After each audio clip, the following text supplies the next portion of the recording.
I know I've been drunk before, and I've never once thought about school. I was never like, fuck, I gotta get. I've never because been you weren't responsible. Yeah, I wasn't responsible. Like, oh fuck, I gotta turn in the paper. Let me respond. Dang, that's fucking cool. What a dope ass professor. Were there any professors that you guys got along with very well? A lot of mine. Yeah. I was cool as fuck with a lot of mine. Yeah, me too. Okay, I had this one professor. He was my OChem teacher. Shout outs to Dr. Diaz. So what happened was, this is during the time where I was really focused on school and I was trying to smash all the grades as much as I can. And I got an A on every single test. And then the last final, I pulled a double all-nighter. So I stayed up for 48 hours pretty much trying to cram for this test. And then I had everything on lock. I was like, I'm good. Like, all I need is a C on the final and I can still get an A in the class because I did all my work right.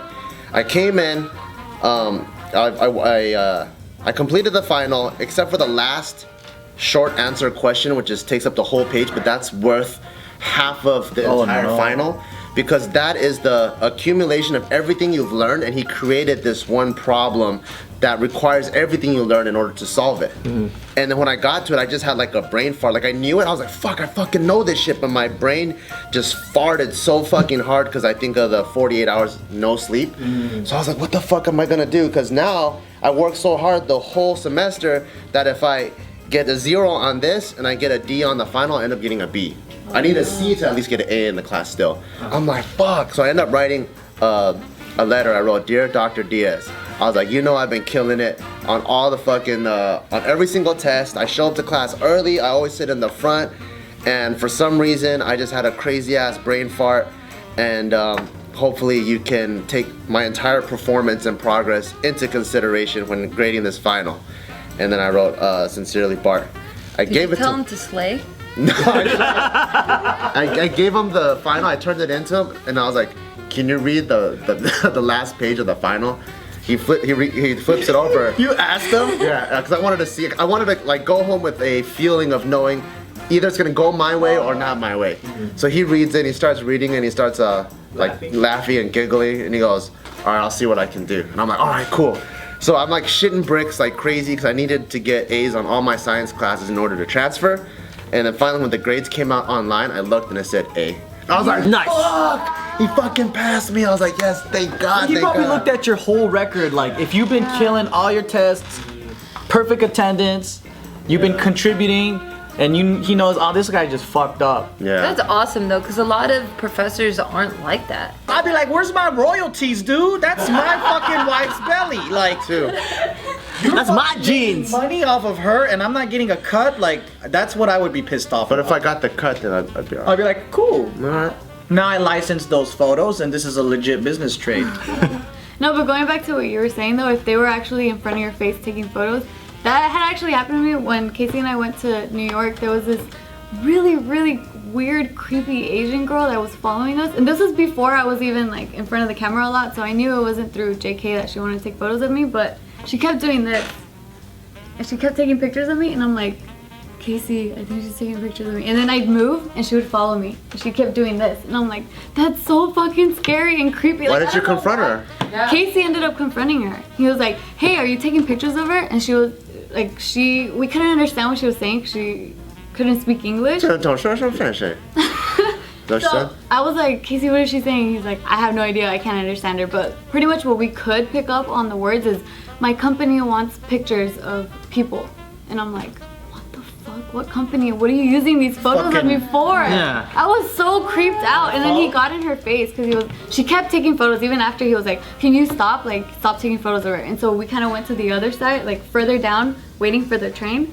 And she followed us? She followed us. What? She followed us like closer to us, and then Casey got in her face like, get away! Like he ended up like yelling at her, and then she kind of went further back. She wasn't even scared?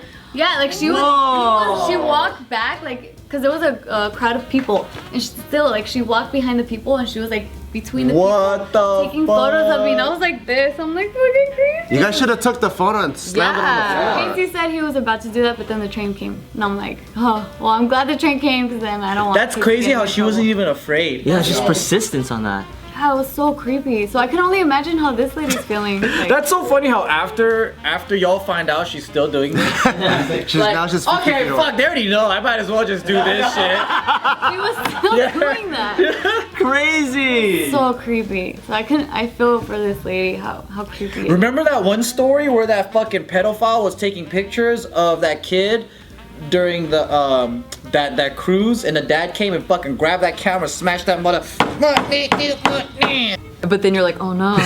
Yeah, you didn't save shit, so don't say that anymore. That's pretty funny. I don't know if this is considered almost sailed saving up. somebody, but well, this is not like a save a life thing. But I was the reason.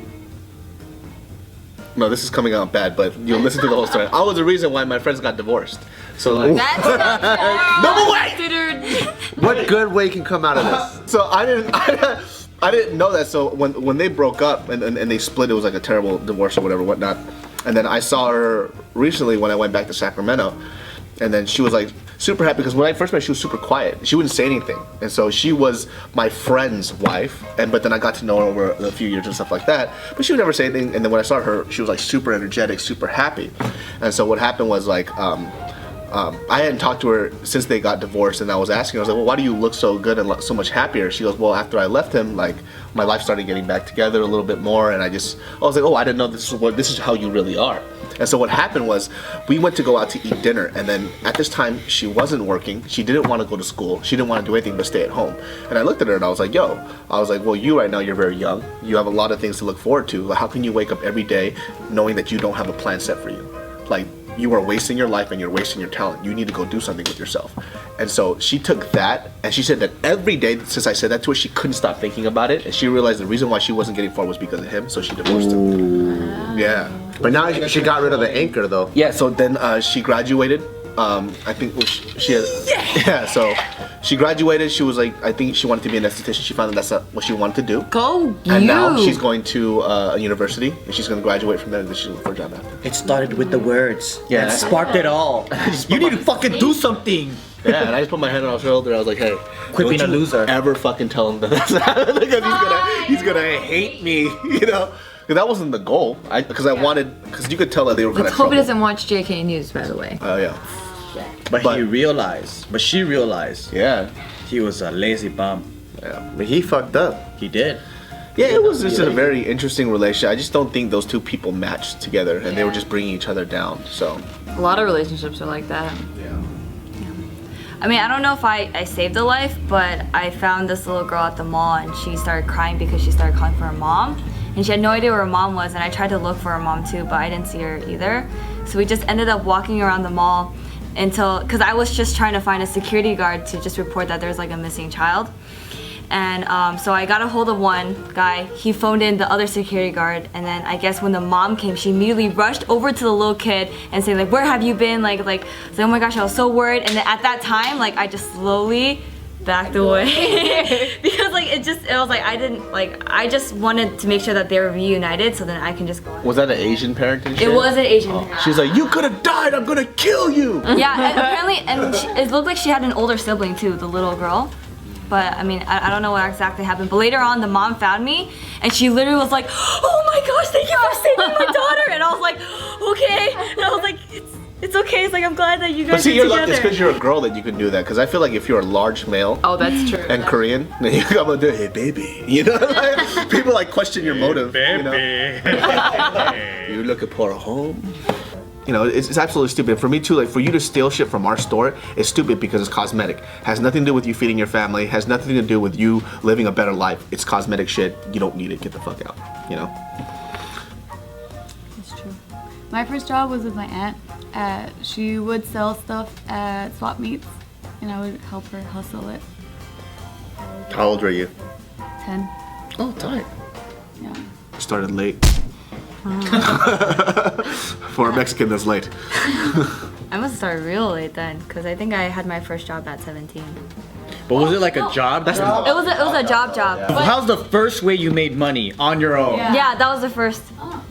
That was the first. Because the first way I made money is I've been making money. I was always on the grind. I remember, so there's these church camp meetings, right? Where all these different churches get together and there's like, they just sleep in a big fucking, You know what I'm talking about? What do you call those? Like those getaway camp meetings and then Retreats?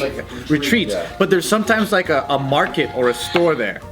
And then I remember there was this big fucking ice machine. And I was like, you know what? Me and my friends, we're gonna fucking deliver ice. So all these old people would get ice and be like, would you want that delivered? And then we would just take it to their camp, like their RV, to their campsite, whatever, and it would just give us tip. Wow. That was another one. I think I was like under 10 at that time. Dang, dude, you a hustler, dude.